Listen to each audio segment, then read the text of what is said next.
Foi aqui na província de Pernambuco que os ventos revolucionários começaram a soprar contra o imperador.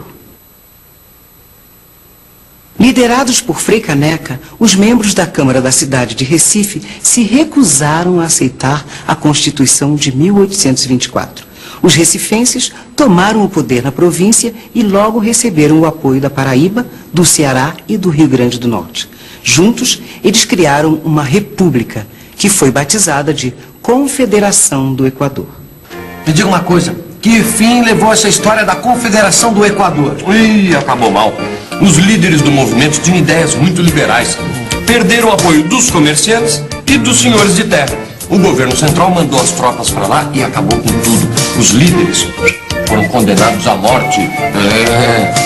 O Frei Caneca queria que a Constituição fosse fruto de um acordo, um pacto entre as províncias e o imperador.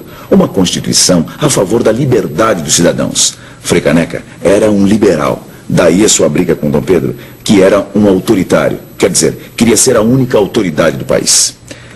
Frei Caneca foi executado, mas suas ideias não morreram. Continuaram a se espalhar pelo Brasil. Dom Pedro I ganhou a batalha, mas tinha começado a perder a guerra. A Câmara dos Deputados foi reaberta e, junto com ela, a oposição ao imperador.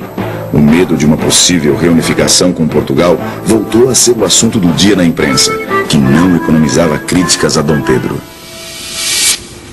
O tempo fechou ainda mais com a turbulência das revoluções europeias. Elas acabaram com o absolutismo em países importantes como a França. Não era mais possível justificar as atitudes autoritárias do nosso imperador. O clima político piorou ainda mais no Brasil com a pressão de uma crise econômica provocada por problemas na agricultura de exportação. Pois é, no meio desse tumulto todo, Dom Pedro se envolveu na sucessão do trono português. Queria que a sua filha fosse a escolhida para herdar a coroa. Acontece que os brasileiros, a gente já sabe, queriam distância de Portugal. A atitude do imperador caiu como uma bomba em diversos setores brasileiros. E eles acabaram se unindo para combater Dom Pedro. O jogo político chega a um ponto crítico com o assassinato do jornalista Líbero Badaró, que fazia oposição ao governo. A agitação política chega às ruas. Aumenta o conflito entre os portugueses partidários do imperador e os brasileiros unidos na oposição. Dom Pedro ainda tentou fazer diversas jogadas políticas, mas a coisa só piorava. Havia boatos de que ele fecharia outra vez a Câmara, ficando livre para governar de maneira ditatorial.